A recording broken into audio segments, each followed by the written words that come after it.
Hey, you found ears, everyday artists, real songs. I'm your host, Aviva Gold. Today on the show, a great portrait song and a conversation about some of the things that hold us back as songwriters. This is Here to Stay by Rosemary Phillips, performed by Uprooted. Let's take a listen to the song and meet back here for a chat with Rosemary.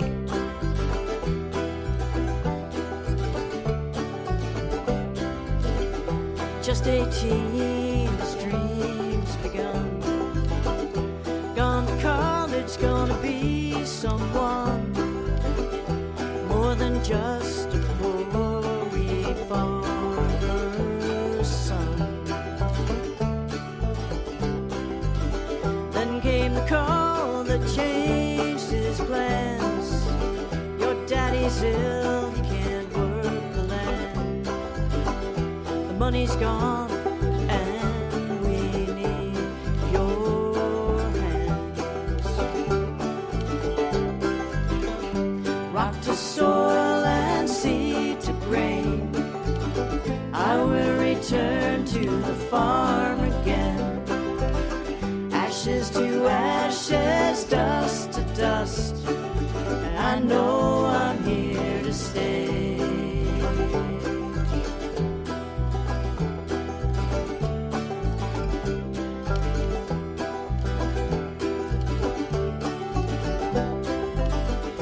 Like his daddy and grandpa the same. He learned to watch the sun and the rain, and learned to love those amber waves of grain. When he grew old, still he'd walk the land. He held the earth and he checked the wind, and wondered at the way it all began. Rock to soil and seed to grain. I will return to the farm again. Ashes to ashes, dust to dust. I know I'm here to stay.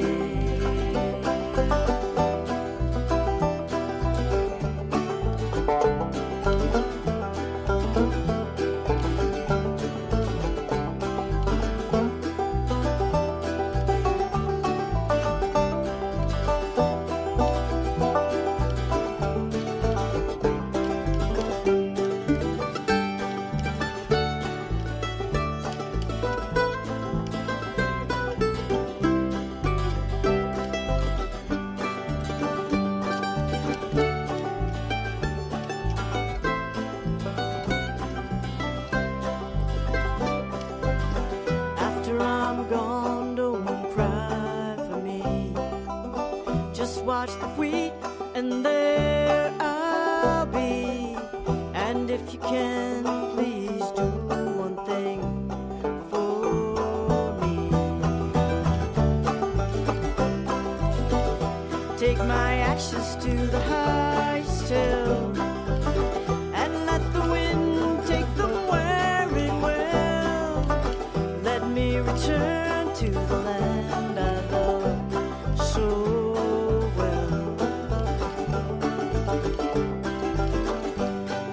Soil and seed to grain. I will return to the farm again. Ashes to ashes, dust to dust. I know I'm here to stay. Rock to soil and seed to grain. I will return to the farm again. Ashes to ashes, dust to dust. I know I'm here to stay. Thank you so much for joining me. I really, really appreciate this. Thank you for having me. So this song, Here to Stay, it's kind of like It's a Wonderful Life condensed into 4 minutes in a way. Is it a true story? It is a true story. Yeah. And my oldest brother, he actually asked me a couple of months ago, he's like, is that all true things? Because I never knew that about Dad. Wow. Oh, that's interesting. So did you grow up hearing that? I did not grow up hearing that at all. My dad was a man of few words, and that's why I don't think any of us had any idea. But then he got a bit more chatty as he got older, and it was over dinner one time. He liked to go out to eat, so we were out to dinner, and he had mentioned something about which he'd mentioned before that he had gone to college, and I said, "So, what you went to college, like, did you finish?" And he said, "No, I had to go back to the farm and work because they needed me, and they didn't have enough money." And I was like, "Oh my gosh, this is horrible." I just always assumed, I guess like we do, that he was a wheat farmer because he wanted to be a wheat farmer and it was in his family, but that is not what he had intended to do at all. And then I asked him, like, "Was that okay?" "Did you like it?" And he said, "Well, it's not what I wanted to do." But then after I did it for a while, I realized that was what I wanted to do. I can't remember his exact words, but that he basically came to he didn't say love, but he, came to be, really important to him and exactly what he wanted to be doing. What made you write the song? Like, did you write that song right after you heard the story, or did it come later? Yeah, it came much later, after he died. I feel like it was maybe a year or so after he died, and well, I wrote an instrumental shortly after he died. I have this fear that I'm inspired by death, but sometime later, yeah, we'd moved into a new house, and then I was kind of alone in the house, and I was just exploring different places and just kinda playing the guitar and then thinking about my dad, and then this song just kinda came out, and I liked it, which is unusual for me. I feel like I write horrible songs. Oh no, Rosemary, that's terrible. But also something I guess that we all struggle with, at least sometimes. But Here to Stay was different. I liked it, and then my partner came home and I said, "Hey, I think I wrote a good song." You did write a good song. I want to come back to this topic, but first I want to talk about a couple of things about this song that really stand out to me.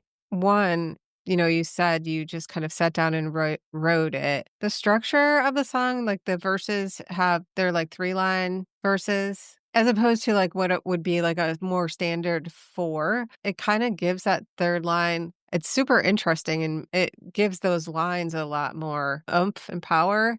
And so I'm just guessing by the way you described how you wrote the song that was not an intentional deviation from the standard 4 lines and Well, now I wanna say it was intentional. No, that was not intentional at all, and until you just said that, I was, trying to sing it in my head, and I'm like, "Oh, it is 3 pa it's 3. Oh, funny." Yeah, it's neat. But what about okay, so when you talked about you wrote the song. So the first line of the chorus, rock to soil and seed to grain, that's a really powerful phrase, right? It's like everything in life. It's a tearing down and the building up and all the trauma and relief and raising things and letting things go and then things. I mean, it's just so amazing. I've never ever heard that phrase before.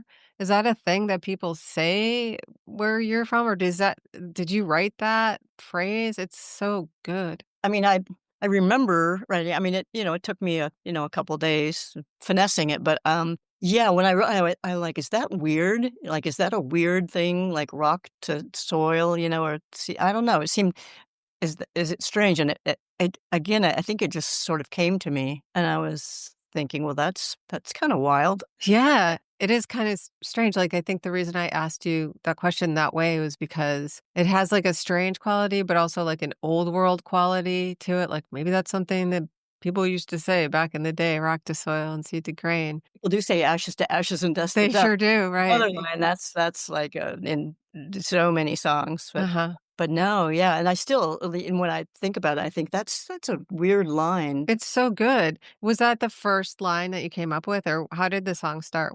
Can you remember? It started with ideas about my dad, so the verses came first. Yeah, I don't really remember coming up with the chorus exactly. Just that line kinda popped into my head, and then because he was cremated, I think I thought the ashes to ashes. You're making me like the song more now. Oh, that's so great. I love that. So I know the song because I've seen you perform it with Uprooted. Were you already with Uprooted when you wrote this song, or was this before? It was before, and, I was in a a bluegrass band previously, and we played it by one song. I was gonna say, I think it's the only song that Uprooted plays that's yours. Yep. Okay, so I'm not wrong about that. You guys do such a beautiful version of it. The harmonies are so beautiful, and the banjo solo and then the mandolin that you do, it's just so great. Thank you. I really love playing it with Uprooted. I love everything that we do in Uprooted, so I'm very excited. I was a little timid about saying, "Hey, I wrote a song." This is so interesting to me. So, what is your songwriting life like in general? You do write songs sometimes, and you're saying that you don't love them usually or often.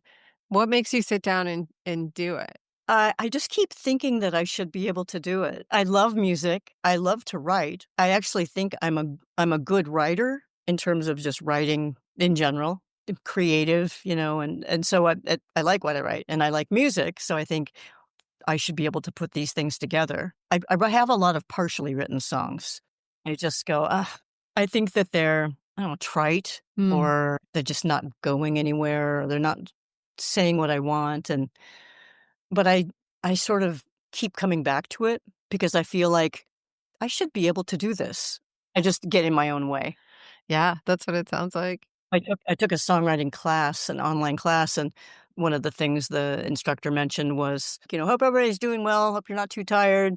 Although, if you're tired, sometimes that's good because your defenses are down." Oh, I like that. Yeah.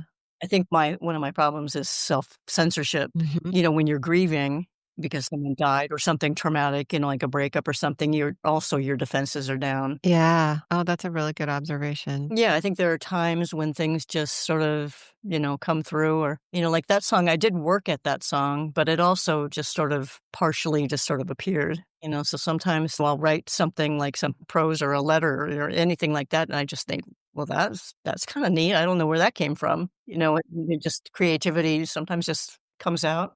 Yeah, I always feel like, I mean, those things are so magic when that happens, and you still have to often or usually do something with it. It's not totally free. Crafting. Yeah, but it is a gift for sure.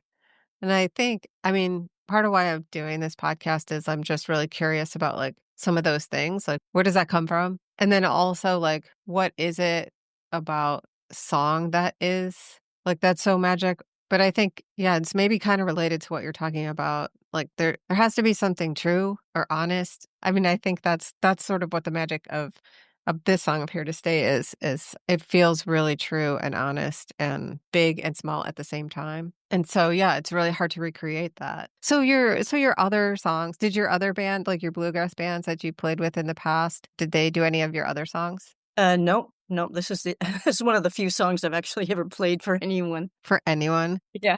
That's crazy. I don't even know what to make of that except to say I am certain there are other gems in your collection. So you took a workshop online. Mhm. When was that? Maybe 6 months ago? Oh, recently. Yeah, it's a guy that we know from music stuff, and, he writes a lot of songs, and it was fun just to hear what other people are working on, Mhm. and there are a lot of tips and exercises to do, like for anything, prompts to get you to write, and they always emphasize that you should just write every day, not necessarily a song, but just to write. It's basically like exercising a muscle. Yeah. If you don't ever do it, then you're not ever gonna do it. People say, you just kinda need to write a lot of bad songs, and sometimes you'll have a good song, but if you don't ever write any songs, you're not gonna have a good song. When you start learning to write, if you take an English composition class, you write a lot of different things and you get better at writing and you find your voice. So I think there's a lot to that. But a lot of times I think I wish it happened more often, but like what happened with that song, where it just starts coming out. And sometimes that happens to me when I'm just writing other things, like I'm perpetually working on some short story or novel or something. And it's just, sometimes you just start writing and things just happen. So I think if I could just give myself permission to write bad songs and finish them, And finish them. maybe they're not that bad. Yeah, I think you should do that. Paul Simon, Bob Dylan, Gordon Lightfoot, they've all got songs where I'm like, So they're not hitting it out of the park every Every time, single time. That's true. Absolutely. but when they do. Right. And I guess if you've decided you're going to make your career as a performing artist, you do have to crank out, certain number every couple of years. Yeah, That's just the way it goes. And not everything, like you said, is going to be a home run. But when you're doing it just as a hobby, it's different. You don't have those pressures, but maybe yeah, you should. yeah, maybe. I do tend to do better with deadlines.